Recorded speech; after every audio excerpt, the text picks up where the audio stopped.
another episode of High Low, and today we celebrate the art of driving. But obviously, being high-low, these cars share a design philosophy, but they are vastly different in terms of their price. Contenders today are Toyota's GR86 and the mighty Ford Mustang GT. Now, before you trip heading into the comment section telling me how wrong I am for comparing these two cars, let me just share some of the similarities between the two.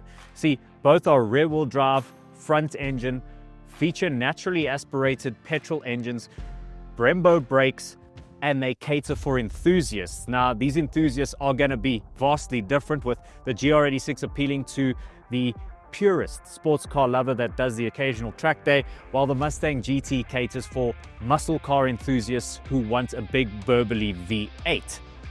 So enough talking, let's head out onto the road and drive both of the cars.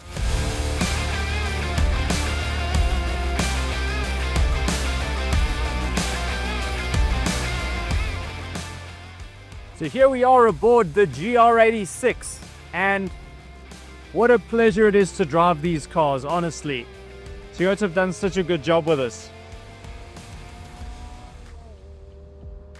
Produces 174 kilowatts and 250 newton meters of torque, and that's considerably more than the car it replaces. And I can tell you, as a previous generation GT86 owner, this new car is much better from a powertrain perspective.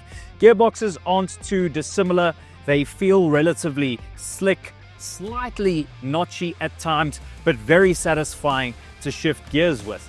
The engine, though, is the massive improvement in this car. The 2.4 liter version of this engine, co-developed with Subaru, is so much better than the old FA20 in the GT86. The main reason for that isn't just the power bump. So the old car produced roughly 147 kilowatts and 205 newton meters. So the 45 newton meter and 25 or so kilowatt power gain, it's really not the full story. The big issue with the previous car was the mid-range torque delivery. There was this massive dip in torque in the GT86, and the 2.4 in this car doesn't have that. The car feels sprightly in that sort of 2,000 to 4,000 RPM range, where the old car felt a bit flat. And that means this car is considerably faster in terms of the way it feels and in terms of the way it performs. There's no dead spot. Don't get me wrong, the old car loved to be revved out just as much as this one does, but this engine doesn't feel nearly as labored. It also, because of that mid-range torque, means you can hold on to a slightly higher gear for cruising right now. We're on a road doing roughly 100 kilometers an hour, and sixth gear feels like plenty, whereas in the GT86, it would feel a bit flat at this RPM. A lot of guys would actually change the exhaust headers and remap the old car to overcome that issue. But with the new car, there's really no need for that. And with this particular car featuring that little GR exhaust, it's got a really nice tone to it. But powertrain aside, the GR86 is about a lot more than straight line performance. In fact, the straight line performance is really secondary to what you get in a GR86. You see, the most important thing about a GR86 is the way that it handles and the way that you, as a driver, engage with the car. And oh man, it's just so good. The steering is so intuitive. There's so much feel going on in here. I feel like every input that I have into the car alters its behavior. There's so much going on underneath me, and I can feel that. Whereas in other sports cars, they've done their best to remove that aspect of it. This is proper analog driving, but with a modern twist. You see, there are some mod cons in here. The improvement in quality versus the outgoing car is massive. The interior isn't that much different when you look at it. The boot space is relatively similar. You get about 200 liters, and that little Mari biscuit style cover for the full-size spare intrudes upon what you can load in the car, and the rear space is just as bad. The seats as well, are only slightly better. Infotainment system is a lot better, but that's not saying much because the infotainment system in the old GT86 was truly horrendous. Problem though is because this car is relatively similar to its predecessor inside, the interior does feel slightly dated. Yes, you do get a digitized instrument cluster here that looks a bit more modern, and the infotainment system is better, but it still feels quite old in here. And that's, I suppose, the biggest Achilles heel of the car is the interior. That being said, I don't think too many people are buying this car for its interior. They're buying it for the driving experience it offers. And I have to say, this car with the optional Brembo brakes fitted and the bigger wheels with Michelin Pilot Sport 4 rubber, it really endows this car with a lot more grip, a lot more stopping performance, and that little exhaust at the back there makes the car sound epic. Let's drop a gear from 6th to 4th and boot it. See how that mid-range goes. Just builds beautifully. 5, 6, heading up to 7. It just revs and revs and revs. So much better than the old car. Wow. I've got so much more confidence on the brake pedal as well because I feel like there's something so much more substantial going on there. The steering, I feel like, is slightly sharper on my GT86. I feel a little bit more in tune with what's going on. But that's not knocking this car, to be honest with you, because the steering feel is still more than good enough for a sports car. You just honestly don't get cars that feel as alive and as fizzy as this GR86. It is truly an amazing thing to behold. If you do the odd track day and you're a keen driving enthusiast, you should definitely consider one of these things. Now, the other caveat here is I'm obviously driving this car at altitude. We're near Pretoria here. It's around 1,300 meters above sea level. And well, that means the 174 or so kilowatts that this car produces is lessened quite a bit by thin air up here in Gauteng. You lose 17% of the power. So you take this car down to the coast and it's going to be a different animal. And I can tell you now, I don't feel shortchanged driving this car. It just feels really engaging and really dialed in. The other big change from its predecessor is you now get a suite of semi-autonomous driving aids. The lane keep assist I find quite irritating, but there are a lot more safety systems going on here. And in terms of fuel consumption, it's not too dissimilar from my car. I'm getting around 8.2 liters per 100 kilometers. This car is fairly new. It's got 1,200 Ks on the clock, but a figure of around 9 liters per 100 kilometers is very easy to achieve. It's just a really good sports car experience. Price is around 783,000 Rand at the time of recording for this 6-speed manual derivative.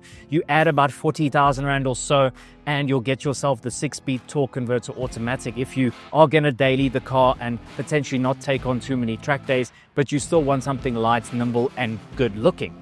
Which brings me on to the next point. How incredible does this car look? I mean, this particular spec, the red with the bigger wheels and that little exhaust and just everything about its proportions, slightly more rounded than its predecessor. I find that my GT86, particularly in that orange color, looks a little bit like a mini Lexus LFA, but this car looks a lot more modern and I feel like is just a better experience overall. And that's what you'd expect from a new model, to take what was great about the predecessor and improve the areas that irked most people. And I think the GR has absolutely nailed that. From my perspective, the amount I paid for my GT86 versus what this car commands as a new vehicle, the jump is just too steep for me. At around 300,000 Rand for a good GT86, when I was shopping on our platform, there was a few for between 200 and 350,000 Rand of its predecessor. And these new GR86 are starting at around 780-ish or so thousand. It's a big jump in price, and I don't think that it's necessarily worth it. But if you go and get a used GR86, I have seen them hovering around the 600,000 Rand mark. And if it's still got a reasonable amount of its service plan left over, and you want something newer that is objectively just a better car, then the GR86 is definitely worthwhile. But you can't truly go wrong buying either of them. I'm just very excited that you can still buy cars that are so engaging now in 2025 and at a reasonable price point. Speaking of price points, this is the low car in our comparison in terms of price. The high car is the Mustang. Now, that's going to be a bit of a different experience. So let's hop on board the Mustang and see what the new GT is like to drive. Check it there.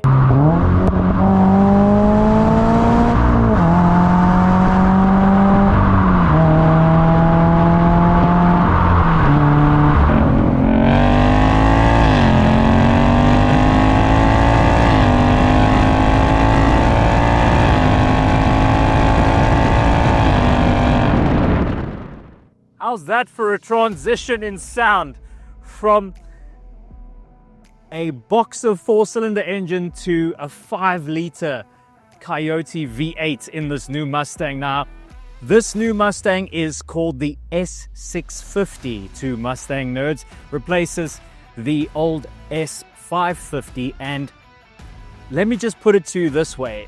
The aforementioned differences between the GT86 and the GR86 is even bigger looking at the previous generation Mustang to this generation. This car is so much better than the one that it replaces. GTs in South Africa come with a Torsen limited slip differential at the rear and the brand's Magna Ride suspension system. So I'm currently cruising in normal mode with the exhaust on its regular setting. You can quieten down the exhaust. I don't know who would do that in a Mustang, perhaps if you don't want to annoy your neighbors.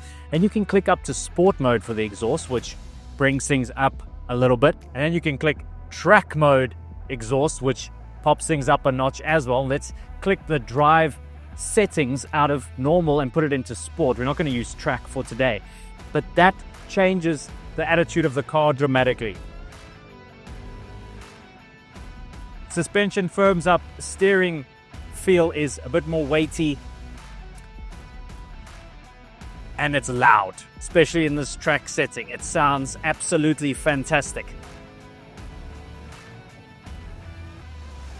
The latest Mustang is so much sharper to drive, a much better car to take on the odd track day. But there are some issues with the car. First of all, there's this rather disconcerting thing that the new car does where the bonnet starts to hover and move at speed, which is a little bit disconcerting. And then there's the gearbox, which is potentially the biggest Achilles heel of the new car. It just doesn't feel all that up to the task of changing gears in a dynamic situation. Sure, the upshifts when you're really on it in a straight line are more than sufficient. They are pretty fast, actually a bit neck snapping in many ways. They remind me a little bit of a Lamborghini Aventador in that sort of way it kicks you back in the seats. Nowhere near as brutal, but a very similar experience. In normal mode, the gearbox is okay. It gets on with the job at low speed, but the more you try and catch the gearbox out, the more easily you'll notice it can be caught out. Like there, that change was good, but then it changed up an additional gear that I didn't want. Sometimes it'll drop 2 gears and you maybe only wanted to drop 1 gear. And sometimes it'll shift up 2 gears when you only wanted it to shift up 1 gear. And I find that the biggest issue with the car. The engine is so magnificent that it really overshadows the gearbox. And in many ways, if the handling and the feel of the driving experience in the GR86 was what dominated things versus the engine, this 5-liter Coyote V8 really dominates things in here. There's 328 kilowatts and 540 newton meters of torque. That is double, more than double what is made in the GR86. But this car is roughly 600 kilograms heavier than the Toyota. Now, it's not a direct comparison between the two. It's just showcasing the difference in the two products. This is a lot more compliant at low speed, and dare I say it, it's actually a pretty accomplished GT car. Driving it to the shoot location, we're in a remote location at the moment, drove it about 50 kilometers out here this morning. It's not too heavy on fuel if you're not really getting after it, and it just feels super comfortable and plush. And we get to the digitized part of the Mustang, which is this new central slab that sits on top of the dashboard. It's a curved screen.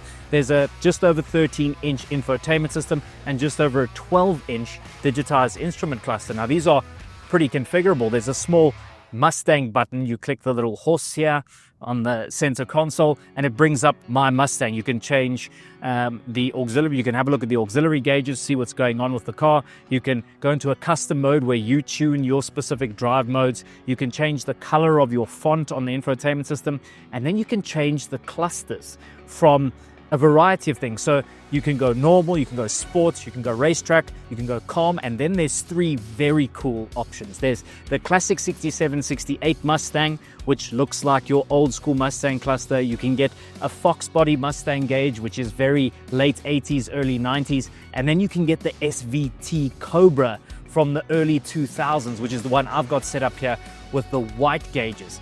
And it really, really looks so epic. It allows you to configure things. Now, some people have bemoaned the digitization of the Mustang, but there's a lot of analog elements here too. The passenger side of the dashboard has that classic Mustang look to it, and the steering wheel and all the areas that you interact with here has got a bit of a nostalgic feel to it. Even the exterior of the car, some people think it's not as good looking as its predecessor, but I think the new car looks great. It also has a drift brake. This little handbrake here is connected to a secondary caliper on the rear axle, allowing you to perform great handbrake turns, and also allows you to induce drifts. And that brings me to the driving experience. The previous car was a bit leery. When it got a bit out of shape, it was quite difficult to gather up again. And I've driven pretty much all of the high-powered rear-wheel drive sports cars on the market, and the Mustang was the one that I was most wary of in inclement weather, because catching the car with the stability control and all of those systems off made it rather difficult. But the new car is far sharper, much easier to control in dynamic situations. The steering has got a much better feel to it. That new rear suspension setup and the way the car has been calibrated, it just feels like it is a lot more compliant. It will slide a lot easier, but don't get the Mustang wrong for a second. If you provoke it and take it over the line, it is going to bite you. It is just one of those cars. Don't let the relatively long wheelbase lull you into a false sense of security. The car will slide quite gently and progressively, but it will also bite you if the mood strikes. And in Gauteng recently, we've been having some pretty awful weather. It's been raining quite a bit, and I've had the car crossed up a couple of times over the past few days, but I found it a lot more user-friendly and a lot more gentle than its predecessor. So that really leaves us with two massively contrasting cars. Yes, they're both rear-wheel drive, front-engine, naturally aspirated models that produce their peak power at the exact same 7,000 RPM. But at the end of the day, they are so different in what the final product delivers. There's this subdued, relaxed cruisability about the Mustang that makes it a much better car to use on the daily. It's also got a bigger boot than the GR86 in this instance. So if you're looking for a sports car that you can use on the daily, if you can live with the fuel consumption of this Mustang, which I'm averaging around 14.8, and in the GR86 I mentioned around 9 liters per 100 kilometers, there is a big gulf in terms of the fuel consumption. But comparing the Mustang to its predecessor, it's par for the course really in terms of consumption. But one thing that GR86 cannot do is produce this soundtrack. Listen to this thing.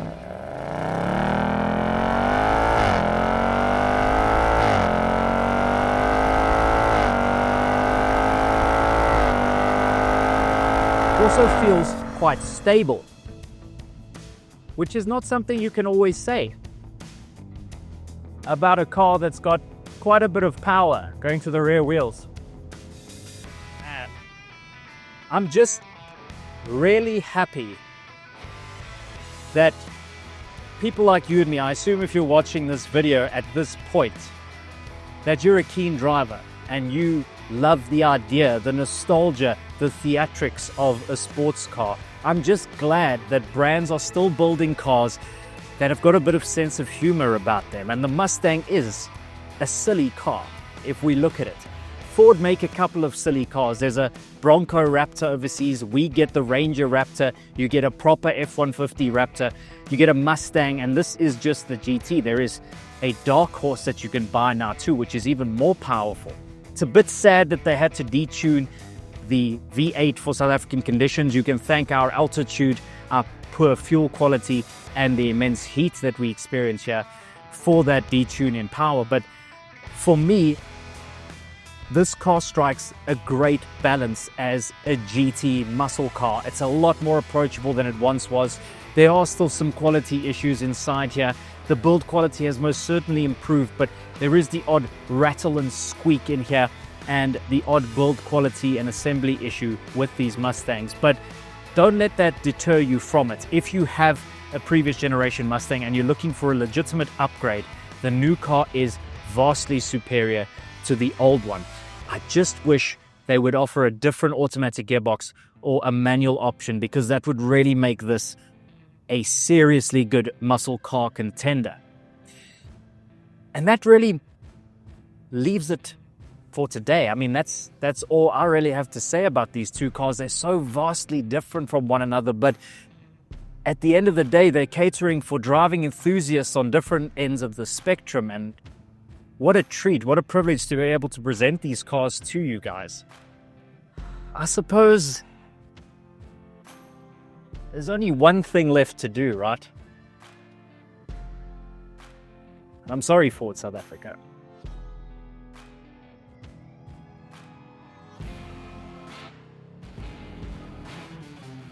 But we're going to have to line lock your car. For those of you that don't know what line lock is, it's basically a little solenoid that allows the front brakes to hold a bit of pressure while releasing the rear brakes, allowing you to do a burnout so that you can do a better quarter mile time on the drag strip. And I think on that quarter mile is where you'll probably find this 10-speed automatic comes into its own, because of its slick shifts and its ability to get through the gears and build up speed better than the old 6-speed torque converter, or certainly better than a manual transmission. So let's see what that line lock is like. Let's create some smoke. Let's make it look like we're at a vape convention.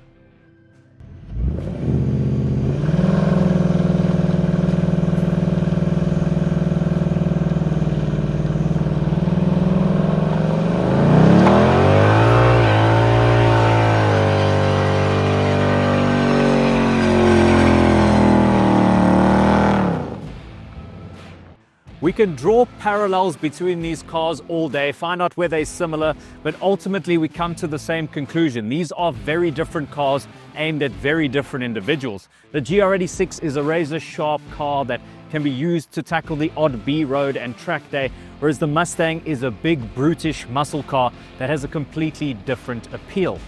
Personally, I'm more of a track day enthusiast. I would opt for the GR86 versus the Mustang, but that's not taking away anything from the Mustang.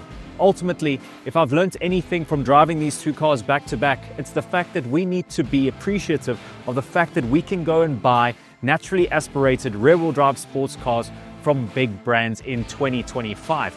The only people that win in this are us, the car enthusiasts. Thank you guys so much for watching. If you haven't done so already, please leave a like, subscribe to the AutoTrader YouTube channel. Let us know in the comment section below what you'd like us to compare next. Until next time, cheers.